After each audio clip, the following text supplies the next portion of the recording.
Astaghfirullah. Bismillahirrahmanirrahim.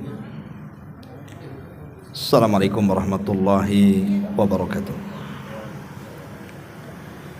Bihamdillah wassalatu wassalamu ala rasulillah wa ala alihi wa sahbihi wa mawalah wa la hawla wa la quwata illa billahi wa ba'du.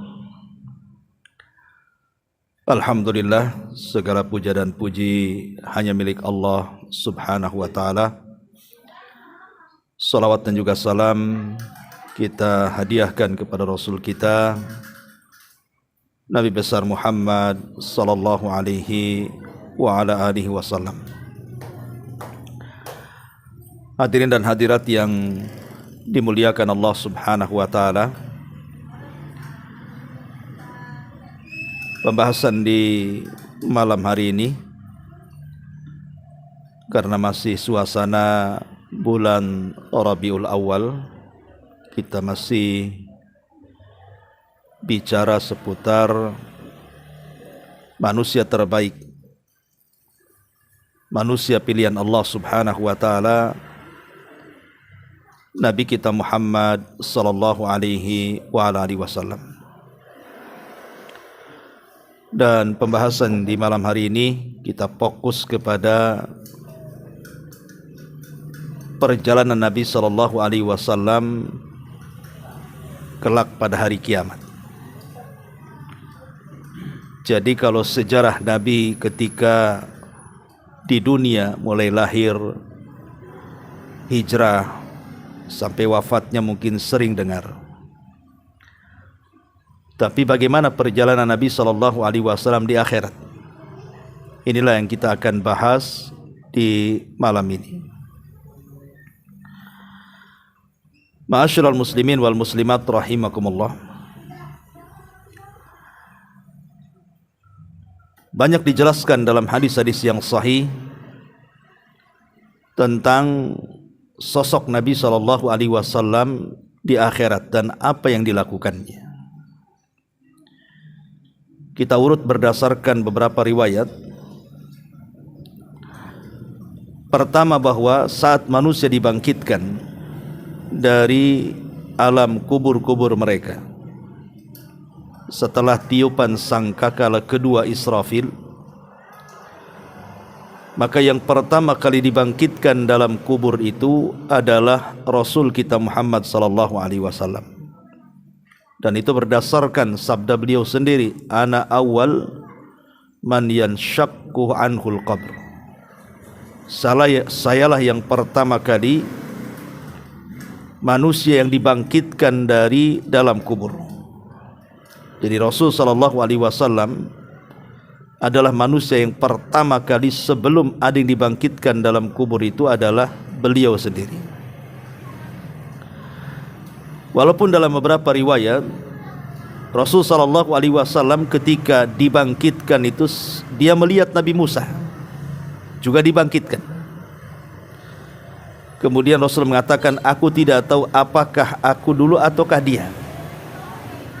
Tapi yang jelas bahwa pendapat yang kuat bahwa yang pertama kali dibangkitkan kelak pada hari kiamat dari kubur-kubur mereka adalah Rasul kita Muhammad sallallahu alaihi wasallam, baru kemudian disusul dengan yang lainnya. Lah ketika manusia kemudian sudah dibangkitkan semuanya, sejak zaman Nabi Adam sampai yang terakhir mati, Anda bisa bayangkan berapa jumlahnya itu. Tidak ada yang tahu kecuali Allah jumlahnya. Maka Nabi sallallahu alaihi wasallam pun kemudian menunggu umatnya di telaganya. Karena setiap para nabi itu punya telaga. Likullin nabi haudun, kata Rasul. Setiap nabi itu punya telaga untuk memberi minum umat-umatnya. Lah telaga yang paling besar adalah telaga yang dianugerahkan Allah kepada nabi, yang alirannya disebutkan dari telaga Al-Kautsar yang ada di sorga. Dan inilah sesuai dengan pendapat yang kuat di antara para ulama ketika berselisih pendapat letak telaga itu di mana? Apakah setelah titian Sirat Mustaqim, ataukah setelahnya, atau terbentang di antara titian? Tapi pendapat yang kuat wallahu alam, wal ilmu indallah, adalah sebelum titian, artinya berada di padang mahsyar. Maka masing-masing umat itu akan menuju telaga masing-masing nabi yang mereka imani sebelum mereka mati. Lah Nabi kita Muhammad SAW tentu adalah nabi bagi umat Islam, sehingga yang masuk kepada telaga itu hanya umatnya saja. Lah disebutkan dalam riwayat bahwa yang pertama kali minum dari telaga itu adalah Ahlul Yaman, orang-orang yang berasal dari negeri Yaman. Mereka adalah orang-orang Ansar, orang-orang yang menolong Nabi SAW semasa hidupnya. Dan ini salah satu bentuk kemuliaan orang-orang Ansar di akhirat, karena di dunia orang-orang Ansar itu tidak diberikan kesempatan untuk memimpin, karena para pemimpin Islam itu semua dari kalangan muhajirin. Baik Abu Bakar Siddiq radhiyallahu an, dia muhajirin. Kemudian Abu Bakar meninggal diganti Umar, muhajirin lagi. Kemudian Umar meninggal diganti Utsman, muhajirin lagi. Kemudian Utsman meninggal diganti Ali, muhajirin lagi. Kemudian Ali diganti Hasan ibn Ali, juga muhajirin. Terus sampai kepada sistem kerajaan, baik dari Bani Umayyah, raja pertama Muawiyah juga muhajirin. Kemudian tumbangnya Daulah Umayyah dan berdirinya Daulah Abbasiyah pun muhajirin, dan begitu seterusnya. Jadi orang-orang Ansar itu tidak diberikan kesempatan untuk memimpin. Maka sebagai imbalannya, maka orang-orang Ansar kelak di akhirat, mereka orang yang pertama kali meminum telaga Nabi SAW sebelum yang lainnya. Dan ini kemuliaan orang-orang Ansar. Lah Nabi SAW berdiri di telaga itu menanti umatnya. Apabila umatnya satu persatu terus berdatangan meminum dari telaga Rasul, karena masalahnya orang yang satu kali minum dari telaga Rasul itu sudah tidak akan haus selamanya. Sebagaimana Rasul mengatakan, man syariba minhu lam yadma anhu abada. Maka siapapun yang meminum dari telaga Rasul itu selamanya tidak akan haus. Kenapa demikian? Karena mereka akan dihadapkan kepada matahari yang didekatkan di atas kepala. Secara otomatis mereka akan kehausan. Makanya orang yang meminum dari telaga Rasul itu tidak akan haus selamanya. Masalahnya, ketika ada sekelompok orang yang mau masuk ke dalam telaga Rasul, tiba-tiba diusir, tidak boleh minum. Maka Nabi SAW kemudian memanggil-manggil mereka dan mengatakan, ummati ummati, ya Rabb, mereka umatku.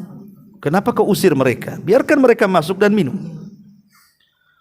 Tapi Allah Subhanahu wa taala mengatakan kepada Rasul kita, ya Muhammad, innaka la tadri ma ahdatsu ba'daka innahum ghayyaru wa baddalu.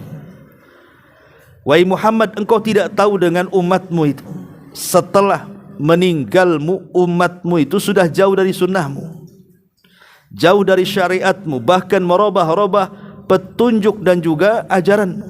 Biarkan mereka tidak minum. Menjadi khilaf para ulama, siapa orang-orang yang terusir dari telaga Nabi ini? Ada yang mengatakan mereka adalah orang-orang Islam yang murtad. Jadi orang-orang yang dulunya Islam kemudian murtad, maka mereka tidak akan pernah minum dari telaga Nabi. Ada yang mengatakan mereka adalah ahlul bid'ah, orang-orang yang suka melakukan bid'ah, karena mereka lah orang-orang yang jauh dari sunnah Nabi. Mereka tidak akan minum dari telaganya. Ada yang mengatakan mereka adalah murtakibul kabirah, orang-orang yang gemar melakukan dosa besar, melakukan zina, minum khamr, judi, pokoknya dosa-dosa besar. Mereka tidak akan minum dari telaga Rasul. ada yang mengatakan mereka orang-orang munafik. Wallahu a'lam. Tapi yang jelas bahwa Nabi SAW akan menunggu umatnya telaga ini. Setelah semua minum dari telaganya, kemudian mereka pun dikumpulkan di sebuah padang yang disebut dengan padang mahsyar. Disinilah kemudian manusia pun berusaha untuk datang kepada setiap para nabi. Setiap nabi datang untuk memintakan syafaat kepada Allah Subhanahu wa taala. Ya wajar, bagaimana tidak? Mereka ingin segera tahu nasib mereka. Sementara matahari didekatkan di atas kepala 1 mil, kemudian keringat pun bercucuran tidak ada henti, kemudian tidak ada makan, tidak ada minum, kondisi mereka harus berdiri, sehingga mereka bertanya-tanya nasib mereka seperti apa. Makanya mereka cobalah mendatangi Nabi Adam. Kemudian Adam pun menolak dan tidak bisa memberikan syafaat. Kemudian datang kepada Nuh. Nuh pun sama, tidak sanggup memberikan syafaat. Kemudian datang kepada Ibrahim. Ibrahim pun angkat tangan. Kemudian datang kepada Musa. Musa pun sama. Ketika datang kepada Isa bin Maryam, maka Isa justru mengarahkan datanglah kepada Muhammad, seorang laki-laki yang telah diampuni dosanya, yang telah, yang sedang, dan yang akan datang. Mintalah syafaat kepada beliau, kepada Allah Subhanahu wa ta'ala. Akhirnya manusia pun datang kepada Rasul. Kemudian mereka mengatakan, ya Muhammad, ala tara ila ma nahnu fihi, tidakkah kau melihat kami bagaimana ibanya kami seperti ini? Isfa' lana ila rabbik, mintalah syafaat untuk kami kepada Rabbmu. Maka kemudian mereka menceritakan, kami sudah datang kepada Adam, Adam menolaknya. Kami datang kepada Nuh juga sama. Kami datang kepada Ibrahim, Ibrahim pun menolaknya. Kami datang kepada Musa juga sama. Dan yang terakhir kepada Isa diarahkan kepada dirimu. Maka Nabi SAW mengatakan, ana laha, ana laha. Baik, aku akan coba. Maka Nabi SAW pun kemudian mendekati arsy sebelah kanan Allah, sebelah kanan arsy Allah Subhanahu wa taala, kemudian sujud dengan sujud yang lama. Kemudian dalam sujudnya Nabi berdoa kepada Allah Subhanahu wa taala, ya Rabb, bukankah engkau dulu di dunia sudah menjanjikan syafaat kepadaku? Maka hari ini izinkan aku untuk memberikan syafaat. Maka Rasul SAW mulai memuji Allah dengan pujian yang belum pernah sebelumnya beliau katakan. Maka ketika kemudian sujud cukup lama, entah berapa lama sujudnya Rasul, maka Allah Subhanahu wa taala kemudian mendatangi Rasul dan mengatakan, ya Muhammad irfa ra'sak, wahai Muhammad, angkat kepalamu. Wasal tu'ta, minta kau akan diberi. Wakul tusma, katakan kau akan didengar. Washfa tu syafa, engkau mintalah syafaat, aku akan beri kau syafaat. Maka Nabi SAW pun kemudian mulai memberikan syafaat yang diizinkan Allah. Dan itulah yang disebut dengan syafaatul uzma. Tidak ada satupun nabi-nabi yang diberikan kesempatan untuk memberikan syafaat besar kecuali Nabi SAW pada hari itu. Setelah Nabi SAW memberikan syafaat, tiba-tiba Nabi SAW diperlihatkan semua umat dan para nabinya, sejak zaman Adam sampai yang terakhir beliau. Semua umat diperlihatkan. Sampai ada Nabi itu melihat ada satu Nabi itu tidak ada pengikutnya. Ada Nabi itu yang pengikutnya 1 atau 2. Ada Nabi pengikutnya cuma 3 orang saja atau 10 orang saja. Tapi ada juga Nabi yang banyak sekali pengikutnya. Jadi betul-betul diperlihatkan di hadapan Nabi SAW. Sehingga ketika dia melihat ada sekelompok orang yang jumlahnya begitu banyak, kemudian dia sangka dia adalah umatnya. Dia mengatakan, apakah itu umatku? Rupanya bukan. Rupanya itu adalah Musa dan kaumnya. Jadi Nabi Musa itu juga banyak sekali umatnya. Tapi ketika melirik ke arah lain, rupanya ada manusia yang jauh lebih banyak jumlahnya dibandingkan jumlah umat Nabi Musa. Maka Allah Subhanahu wa taala atau Jibril mengatakan, ya Muhammad, itulah umatmu di sana. Maka Nabi SAW mampu mengenali umatnya dari apa? Dari bekas-bekas sujudnya. Jadi Rasul mengenali umatnya itu dari bekas sujud dan bekas wudu. Jadi bekas wudunya itu ada cahayanya di dahi dan di anggota badan wudu yang harus dibasuh saat wudu. Itulah dari kakinya, dari tangannya, dari dahinya, dari kepalanya muncul cahaya. Dengan itulah Rasul bisa mengenali umatnya. Tiba-tiba Nabi SAW dikatakan bahwa di antara umat Muhammad ada 70.000 yang mereka akan masuk surga tanpa hisab dan azab. Tanpa hisab dan azab, direct masuk surga.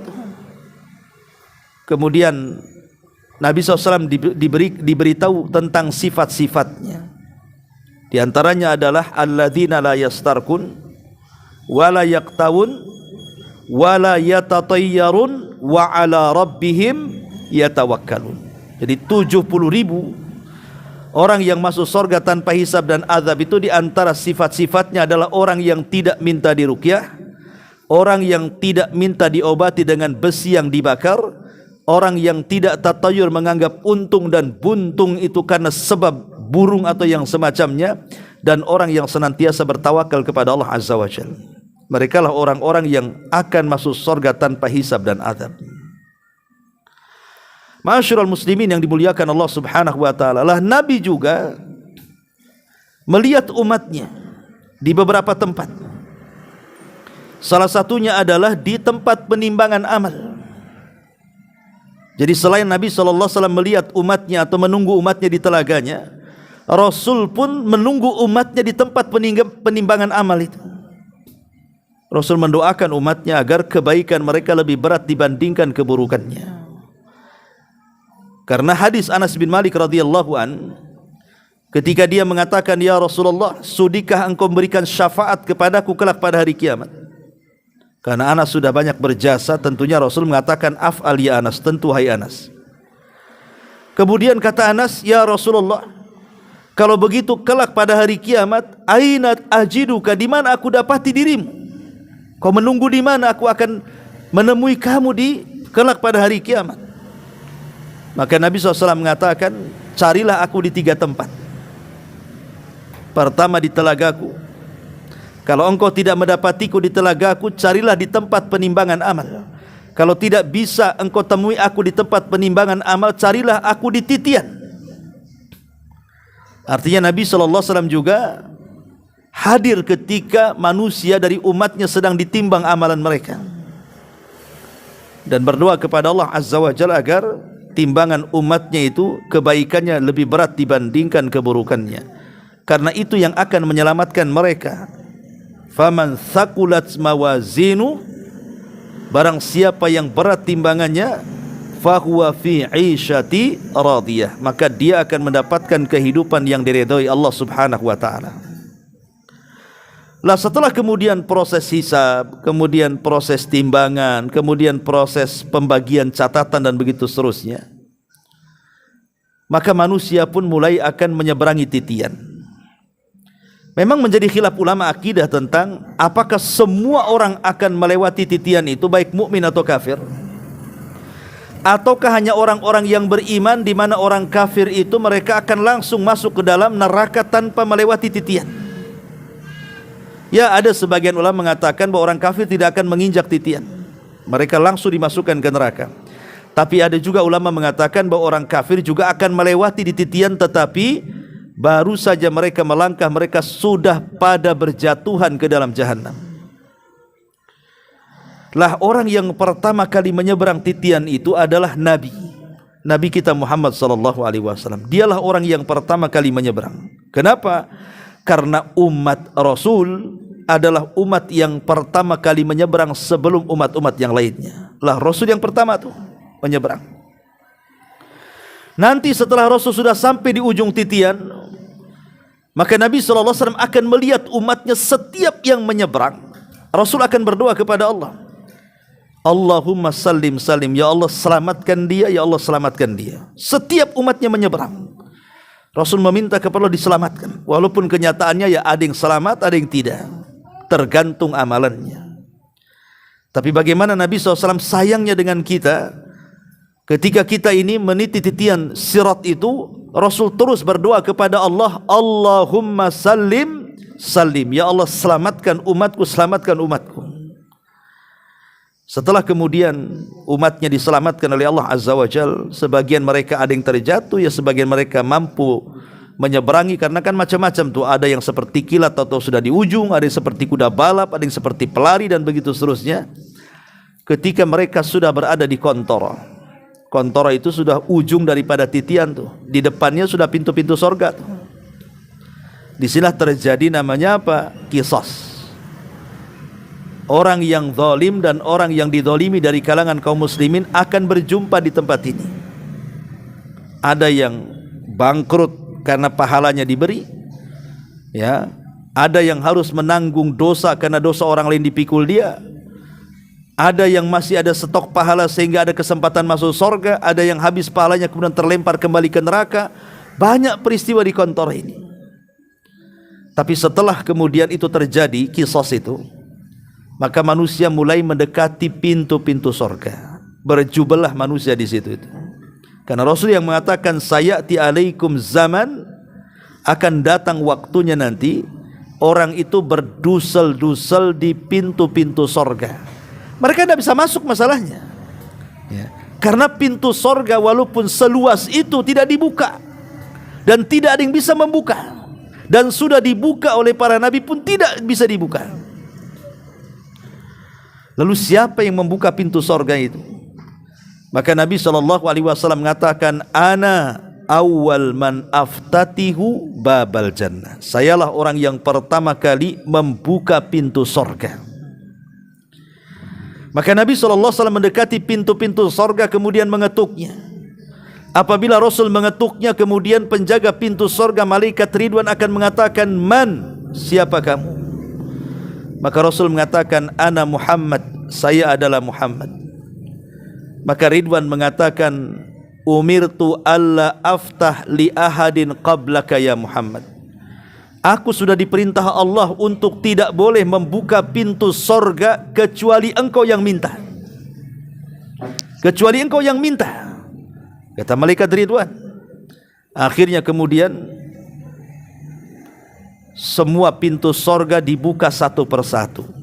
Dan pintu sorga jumlahnya berapa? 8. Adapun pintu neraka jumlahnya 7. Kenapa pintu sorga dilebihkan 1 dibandingkan pintu neraka?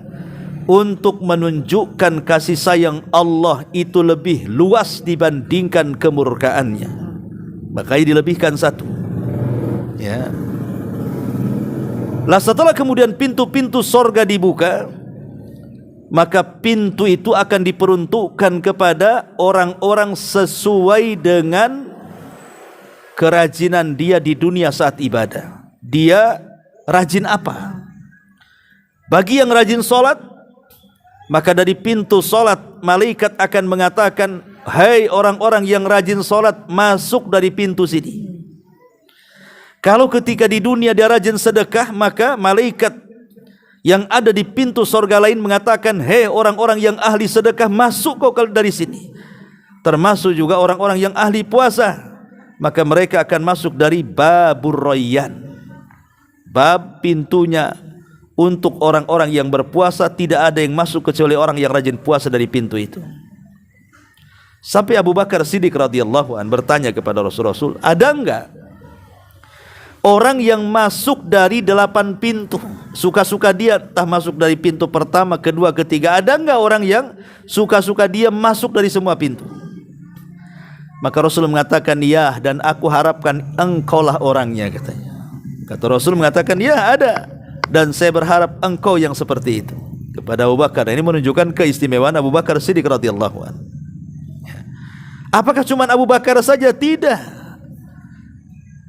Ada juga seperti para wanita, ibu-ibu.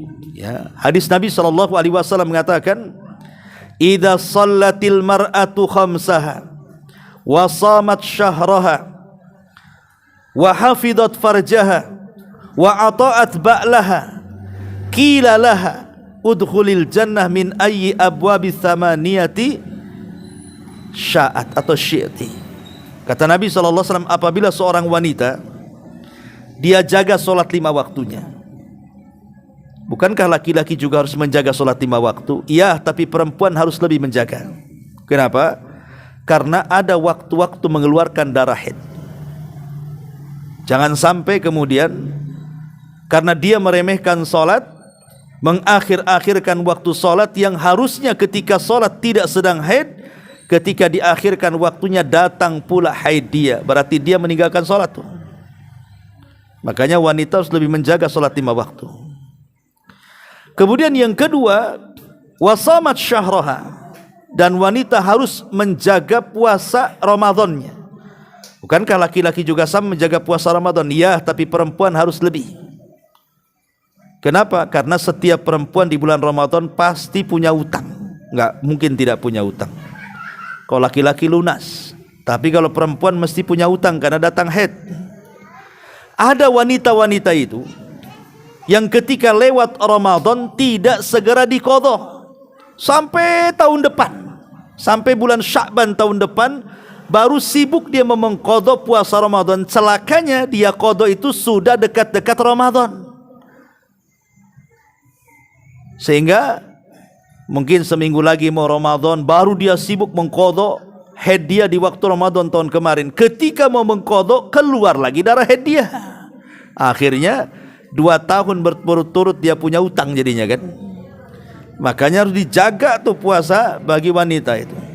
Wasamat syahraha wa ata'at wa hafidhat farjaha, dan wanita yang menjaga kemaluannya dan juga wanita yang taat kepada suaminya. Maka dikatakan kepada wanita-wanita yang memiliki 4 sifat ini, silahkan masuk dari pintu sorga yang 8 sesuai dengan kehendaknya. Memang cuma 4 perkara, tapi kan ringan berat namanya ini. Nampak ringan tapi berat kalau diamalkan kan. Menjaga solat, menjaga puasa, menjaga kehormatan keluarga, dan taat kepada suaminya. Baru dipersilahkan wanita yang mengamalkan 4 perkara ini masuk dari pintu sorga dimanapun dia berada. Ma'asyiral muslimin wal muslimat rahimani wa rahimakumullah. Lah ketika kemudian semua manusia sudah masuk ke dalam sorga, dan Rasul orang yang pertama kali masuk ke dalam sorga, maka Nabi SAW akan ditempatkan oleh Allah Subhanahu wa ta'ala di sebuah tempat yang sangat-sangat mulia. Maqamam Mahmud, tempat yang sangat terpuji, yang semua para nabi cemburu kepada tempat itu. Dan itulah tempat Nabi SAW, di mana sebelah kiri dan kanannya ada yang disebut dengan maqam wasilah dan ada yang disebut dengan maqam fadilah. Ya, ada yang mengatakan bahwa wasilah itu maksudnya adalah Asiyah bintu Muzahim, istri daripada Fir'aun. Dan fadilah itu maksudnya adalah Maryam bintu Imran, karena 2 wanita ini di akhirat kelak akan dipersunting Nabi. Karena Asiyah bintu Muzahim istri Fir'aun, Fir'aun tidak akan keluar dari neraka selamanya. Adapun Maryam tidak pernah menikah. Maka 2 wanita ini akan dipersunting oleh Nabi SAW. Makanya dalam doa adzan itu apa? Ati Muhammadanil wasilata wal fadilah. Ya Allah, berikan kepada Muhammad itu wasilah. Apa yang maksud wasilah? Maksudnya Asiyah bintu Muzahim. Kemudian fadilah maksudnya apa? Maryam bintu Imran. Jadi mereka akan menjadi istri Nabi SAW. Asiyah, Maryam, Khadijah, dan istri-istri yang lainnya. Jadi Nabi SAW diberikan kedudukan yang sangat tinggi di sorga. Dan disitulah Nabi SAW akan menemui umatnya, tentu berdasarkan amalan-amalannya. Ada yang sering dijumpai Rasul, ada yang jarang dijumpai Rasul, tergantung amalannya. Seperti Nabi SAW mengatakan, man ahya sunnati faqad ahabbani. Siapa yang suka menghidupkan sunnahku, maka dia telah mencintai aku. wa man ahabbani kana ma'i fil jannah. Maka siapa yang mencintai aku maka dia akan bersamaku di sorga. Orang yang suka menghidupkan sunnah Nabi SAW akan sering berjumpa dengan Nabi. Atau para kafilul aitam, orang-orang yang mengkafil anak yatim. Karena Rasul mengatakan, ana wa kafilul yatim kahataini fil jannah. Seperti ini di sorga, kata Rasul. Saya dan para pengkafil anak yatim seperti ini di sorga. Akan banyak ditemui Nabi SAW. Dan orang-orang yang berakhlak dengan ketinggian akhlak yang luhur. Karena orang yang paling dekat kepadaku kedudukannya pada hari kiamat, kata Rasul, ahasinuhum akhlaqo, orang yang baik akhlaknya. Dan banyak lagi termasuk orang yang banyak bersalawat kepada Rasul. Jadi perjumpaan kita dengan Rasul kelak di sorga, kalau takdirkan kita masuk sorga, itu tergantung amalan kita di dunia. Oleh karena itulah maka perbanyak amalan-amalan yang bisa memperjumpakan kita dengan Nabi. Sudah di dunia kita tidak berjumpa, jangan pula di akhirat kita tidak ketemu. Seorang muslim harus rindu berjumpa dengan Nabi. Karena Nabi SAW lah juru penyelamat kita kelak pada hari kiamat dengan syafaatnya. Karena banyak macam-macam syafaat yang diberikan oleh Rasul. Ada syafaat itu diberikan oleh Rasul kepada orang-orang yang sudah masuk ke dalam neraka. Udah dalam neraka itu. Rasul meminta, ya Allah, keluarkan mereka dari neraka. Akhirnya mereka dikeluarkan dari neraka. Ada syafaat Rasul itu kepada orang-orang yang sudah divonis masuk neraka tapi tidak jadi masuk neraka. Maka Nabi meminta agar mereka jangan dimasukkan ke neraka, masukkan ke surga. Ada syafaat khusus seperti syafaat kepada pamannya Abu Talib. Tapi Abu Talib tidak pernah keluar dari neraka, tetap saja dia di neraka, cuma nerakanya diringankan saja. Walaupun sebagian ulama akidah mengatakan itu bukan syafaat, tapi ada yang mengatakan itu syafaat khusus. Ya, dan pada hari kiamat orang yang paling beruntung dan orang yang paling bahagia dengan syafaat Rasul adalah orang yang mengatakan la ilaha illallah, alias orang-orang yang muwahhid ahli tauhid. Kata Rasul sallallahu alaihi wasallam, as'adun nas bi syafaati yaumal qiyamah man qala la ilaha illallah. Orang yang paling bahagia dengan syafaatku pada hari kiamat adalah orang yang mengucapkan kalimat tauhid la ilaha illallah.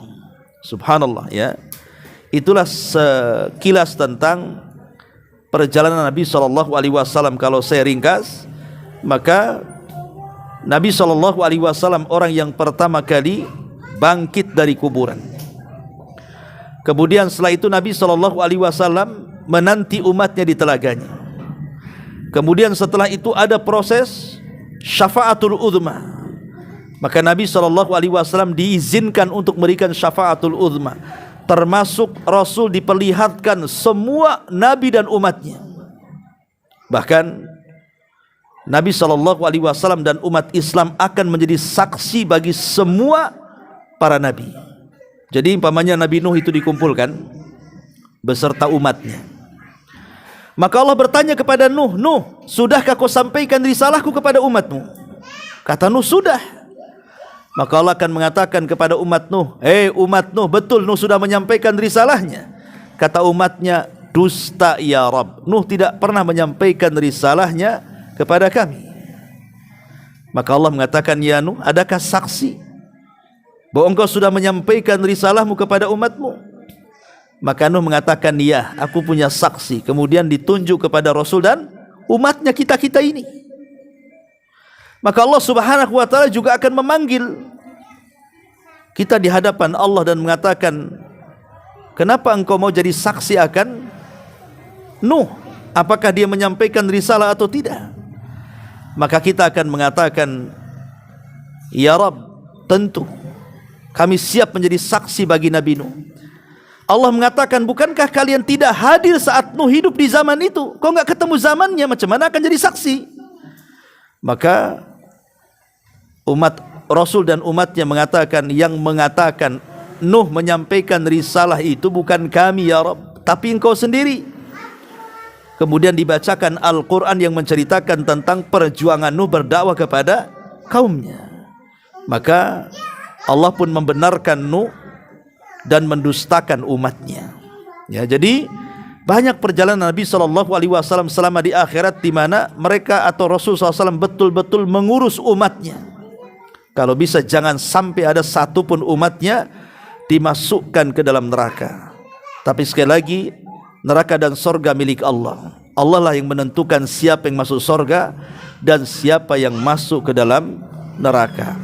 Wallahu a'lam bishawab. Ini di antara perjalanan Nabi SAW di akhirat, ya mungkin tidak bisa dibentangkan panjang-panjang. Sebelum saya tutup, kalau ada yang mau bertanya, silahkan kita buat tanya jawab. Kalau tidak, kita tutup. Ya, ada waktu 10 menit. Iya. Assalamualaikum warahmatullahi wabarakatuh. Waalaikumsalam warahmatullahi wabarakatuh. Ini mungkin agak sedikit keluar dari tema. Boleh. Jika misalkan ada orang misalnya zalim ke kita, misalnya maaf nih dalam bentuk uang gitu. Oke. Menjalani itu apakah kita sebaiknya mengikhlaskan atau seperti dalam bentuk utang misalnya? Apa kita mengikhlaskan atau Iya. kita tuntut nanti di akhirat kita benar-benar zalim lagi? Iya. Ya, alhamdulillah. Tentang masalah utang piutang,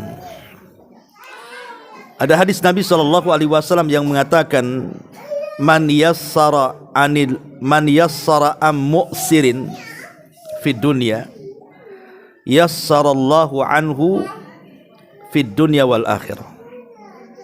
Siapa yang memudahkan kepada orang yang dihutangi,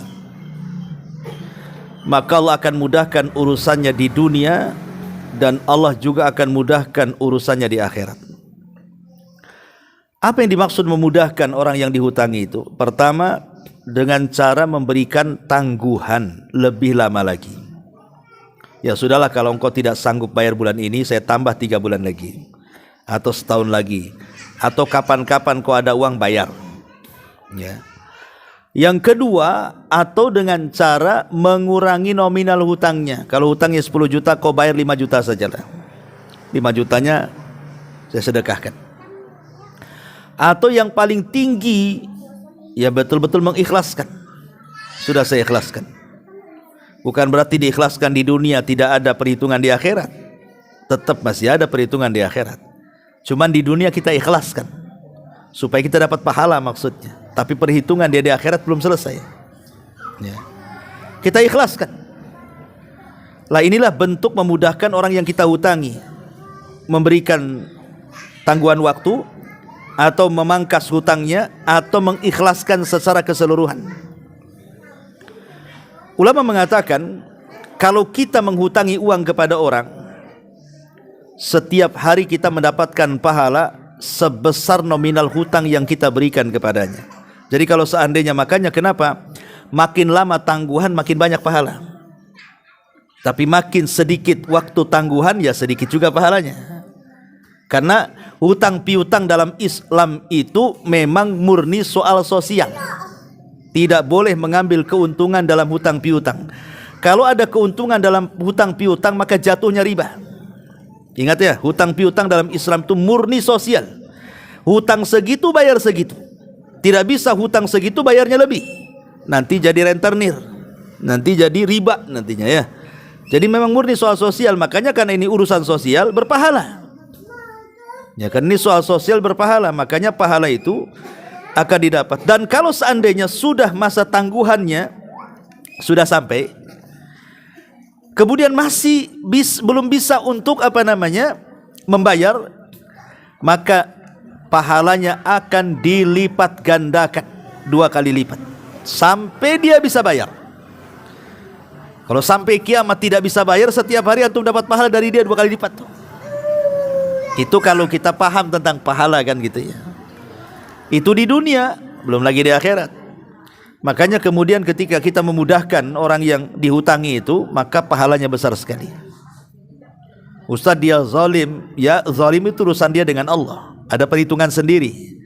Tapi saya ingin dapat pahala dari meminjamkan uang, ya sudahlah. kalau tak mau bayar saya sedekahkan saja lah. Kalaupun dipaksa percuma juga, nggak akan mungkin bayar karena zalim, ya. Jadi satu sisi urusan zalim biar dia dengan Allah, tapi urusan kita dengan Allah berbeda lagi. Kita ingin dapat pahala dari itu, ya sudah diikhlaskan saja. Wallahu a'lam. Iya.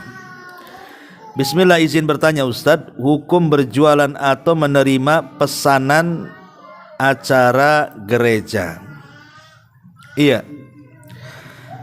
Kalau memang ibu ini biasa jualan setiap hari jualan, kadang-kadang jualan gorengan atau jualan apa, yang membeli ya macam-macam, ada muslim ada non muslim, ada yang mesan itu ya untuk walimah, untuk apa, pokoknya kita memang tidak menghususkan untuk gereja, maka nggak ada masalah. Satu hari kemudian pesanan, ya nggak ada masalah, ya, karena kan kita jualan, siapapun yang mesan kita kasih kan itu, kalau tidak ada maksud itu. Tapi kalau maksudnya memang ibu usaha itu karena hanya untuk itu, pesanan itu saja, ya enggak boleh lah.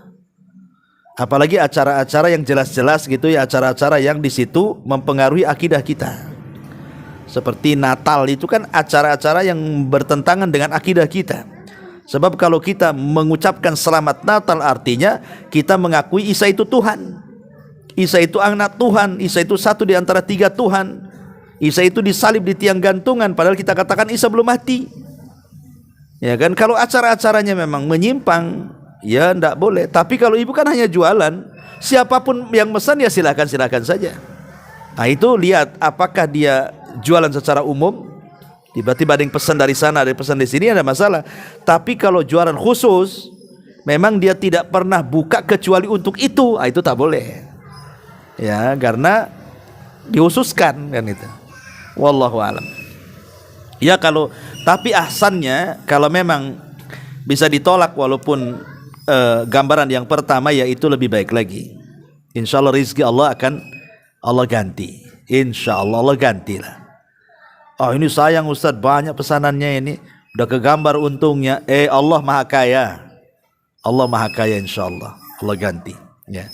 Wallahu a'lam. Taib, sampai di sini. Subhanakallahumma bihamdika, asyhadu an la ilaha illa anta, astaghfiruka wa atubu ilaik. Allah